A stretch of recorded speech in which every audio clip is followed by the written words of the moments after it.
Salut à tous! Allez, on se retrouve aujourd'hui pour une vidéo pour le vocabulaire des cartes Pokémon. Vous êtes déjà demandé ce que c'était une Full Art, une Shiny ou autre. Je vais tout vous expliquer aujourd'hui.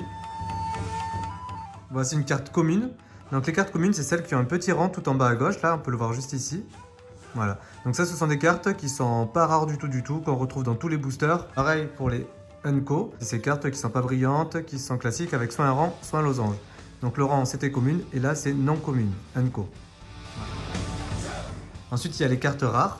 Donc les rares simples, c'est lorsqu'il y a une étoile en bas. Donc là, on voit qu'il y a une petite étoile tout en bas. Mais la carte n'est pas du tout brillante, elle est classique. Il y en a une par booster. Mais voilà, quand elles sont juste classiques, c'est juste des rares. Ensuite, on peut retrouver des reverse. Alors, reverse, c'est quand toute la carte brille, vous voyez, sauf l'image. Donc, tout le tour de la carte où il y a l'écriture, etc., on voit que c'est brillant. Donc voilà, là, on a une carte reverse. C'est une commune reverse.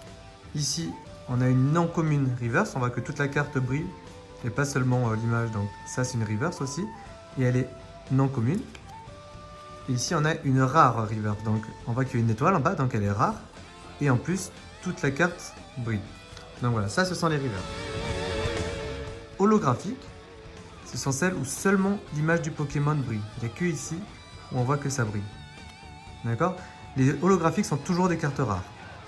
On ne peut pas avoir de cartes communes ou incommunes comme pour les reverse. Le graphisme là, de la brillance peut varier. Donc là, par exemple, on voit que c'est comme des petits traits qui brillent. Pour ce qu'LDO, on voit que c'est un peu différent, mais pareil, il y a l'image qui brille. Les motifs peuvent varier. Pareil pour les reverse, les motifs peuvent varier. Mais c'est toujours, pour une holographique, c'est toujours seulement l'image qui brille. Tout ce qu'on a vu jusqu'à présent, c'était des cartes classiques. Et maintenant, on va passer aux cartes ultra rares. Donc en fait, ce qu'on appelle ultra rares, ce sont qui vont avoir des graphismes un peu plus particuliers, des cartes qui sont très fortes et beaucoup plus rares que les autres. On a les cartes GX. Donc les cartes GX, ce sont des cartes voilà, marquées tout simplement GX en haut. Ce sont toujours des ultra rares. Donc il y a plusieurs types de GX. Il peut y avoir soit GX, donc là je suis en train de cacher Esquad. Donc il peut y avoir soit GX classique, c'est en général un seul Pokémon. Et quand il y en a plusieurs, comme ici avec Sulfura, Elector et Articodin, on va avoir Esquad. Les cartes ultra rares sont évidemment toujours avec une étoile, c'est toujours des cartes rares, c'est même ultra rares. Les V, les cartes V classiques avec toujours un contour noir. Donc voilà, on a Boreas V et les V Max. Donc quand on parle de Pokémon V Max, c'est tout simplement avec marqué V Max en haut. Pareil, le contour est toujours noir aussi. Donc en bas là, c'est toujours un contour noir. C'est une V Max classique. Pour les V et les V Max, on peut trouver des full art. Donc là par exemple, je vais vous montrer un Gardevoir V classique. On voit que le contour est noir. C'est une ultra rare classique. Et la full art, donc là c'est Gardevoir V. Et on retrouve Gardevoir V ici, mais en full art. Donc là on voit que le contour en fait est argenté, au lieu d'être noir comme précédemment. Donc en fait on voit que le graphisme est un peu différent, il y a un peu plus de relief, là on peut voir à travers, ça fait comme des empreintes digitales un petit peu, alors que sur celle-ci on a vraiment très peu de relief, la carte est plutôt lisse, ça reste une vraie évidemment, mais lorsque voilà, on a une full art, on va avoir plus de relief, plus d'esthétisme au niveau de la carte, donc ce sont des cartes un peu particulières qui sont un peu plus jolies, pour certains. Donc voilà, là c'est la même carte, on voit un Gardevoir V, ils ont le même PV, les mêmes attaques, ils ont tout pareil, mais c'est juste que le graphisme est différent. Donc ça c'est une classique, ça c'est une full art. Pareil avec les dresseurs, il peut y avoir des dresseurs full art. Donc un dresseur en général c'est une carte classique, mais il peut y en avoir certaines avec voilà, le contour argenté et surtout l'image qui prend toute la carte. Par exemple ce Pikachu, on voit en fait que son numéro de série c'est 93 sur 92, donc il dépasse les 92 connus de cette série. C'est parce que c'est une carte secrète. Donc voilà, c'est des cartes qui ne sont pas répertoriées sur le site, mais qui existent quand même. C'est juste quand on les pioche, on a de la chance. Et ça, ce sont des cartes secrètes, donc on voit que ça dépasse le numéro. Donc on peut le retrouver ici, par exemple, on est à 73 sur 72. Et là, on arrive sur une carte Rainbow. Ou Phantom, qu'on peut appeler également. Donc il y a plusieurs noms différents pour dire la même chose. En fait, c'est les cartes arc-en-ciel, comme ça, qui ont ces couleurs arc-en-ciel, multicolores. Donc on peut dire Rainbow, ça veut dire arc-en-ciel en anglais. Phantom. Ensuite, il y a les cartes alternatives. Donc les cartes alternatives, c'est celles qui ont encore un graphisme particulier. Donc par exemple ce Tyrannosif V, vraiment les images sont comme ça, classiques. Et de temps en temps, on peut avoir des cartes avec un graphisme un peu plus particulier, plus joli, plus recherché en général.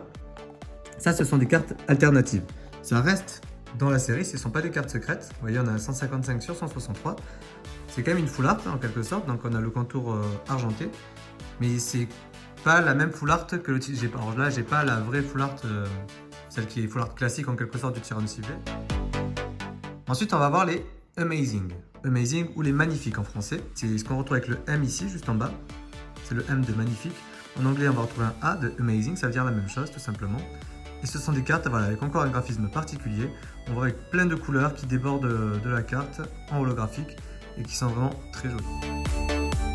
Les cartes gold, ce sont des cartes dorées, tout simplement. J'ai le algorithmique shiny gold.